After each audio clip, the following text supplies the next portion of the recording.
Gjatë fushatës kena pas shumë raportim të njëanshëm.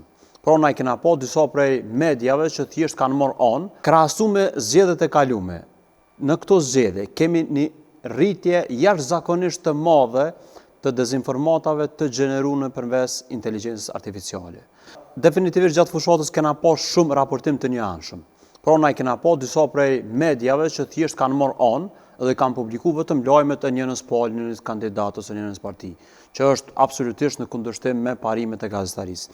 E dyta, ajo që na duhet me pa dhe me secili qytetar me kuptu sakt, është që mos të menojnë që dezinformata na vjen vetëm si rren, ku ti e din që është e bardha nxehtë. Kanjëherë edhe satira është si mjet jashtëzakonisht i fuqishëm me përçu mesazhin që don dikush që X personi është i korruptuar ose X personi është hajn ose është shpion. Pra që të janë dy elemente. Dhe e treta, krahasu me zgjedhjet e kalume.